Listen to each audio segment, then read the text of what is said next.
Una po sa ating mga balita, kinilala ng European Union ang Administrasyong Aquino kaugnay ng pagsusulong ng kaayusan at kapayapaan sa rehiyon, kasabay ng pagbuti ng ekonomiya dahil sa ipinatutupad na reforma. Sa pakikipagpulong ni Pangulong Aquino kay European Union Commission President Jose Manuel Barroso sa Brussels, Belgium, kinilala rin ng EU ang pagsisikap ng pamahalaan na marisolba ang usapin sa West Philippine Sea, maging ang pagtamo ng permanenteng kapayapaan sa Mindanao sa ilalim ng Comprehensive Agreement on the Bangsamoro. Kasabay naman nito, tiniyak din ng EU ang iba pang tulong sa Pilipinas, katulad na lamang ng ginagawang pagbangon ng bansa mula sa pinsala ng Bagyong Yolanda. Ang iba pang karagdagang ulat mula kay Rocky Ignacio. Dumating na si Pangulo Aquino at delegasyon sa Brussels, Belgium para sa 3 araw na working visit. Una sa aktibidad nito sa kanyang pagdating ay ang pulong kay European Union Commission President Jose Manuel Barroso. Let me welcome President Aquino on his historic visit to Brussels. I know this visit marks the 50th anniversary of the establishment of the Philippine Embassy in Belgium, which is also a reason to celebrate the long-standing relations between the European Union and the Philippines.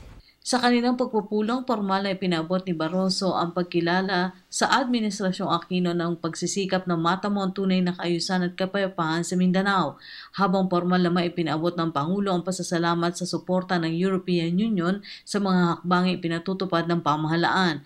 Makakaasa niya ang Pilipinas ang patuloy ang tulong ng European Union sa mga programa para sa Mindanao. Congratulated President Aquino for his efforts to bring peace, stability and development to the Philippines, of which the successful accomplishment of the Mindanao peace negotiations and signing of the comprehensive agreement on Bangsamoro is a good example.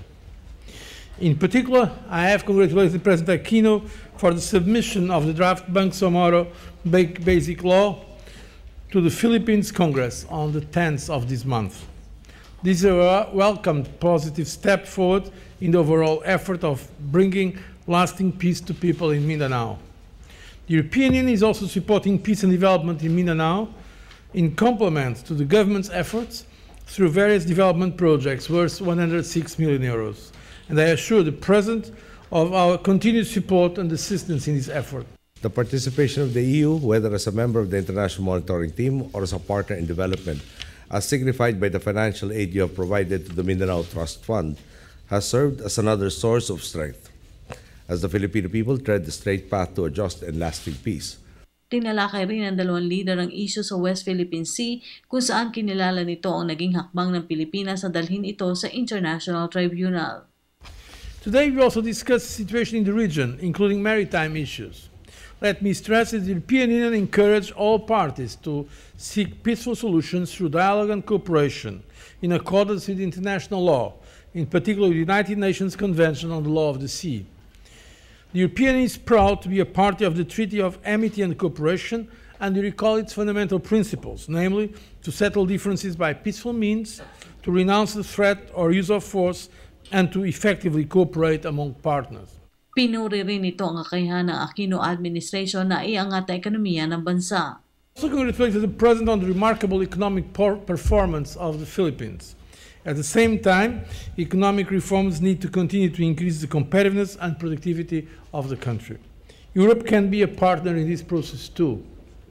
Our PCA, Partnership and Cooperation Agreement, which was signed in 2012, has allowed for enhanced cooperation in several priority areas.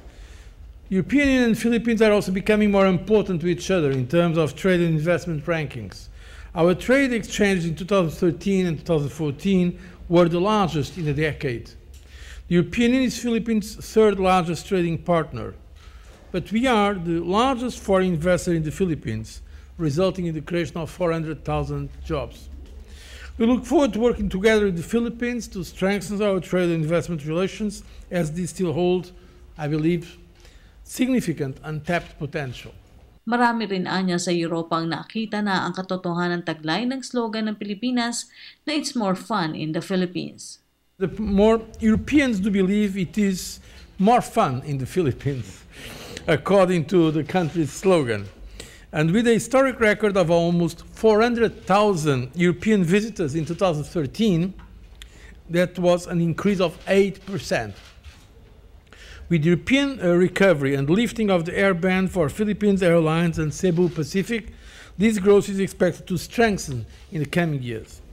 At sa pakikita nga ni Pangulong Aquino at President Barroso, asahan pa niya ang pagpapalakas pa ng kooperasyon sa iba't ibang larangan.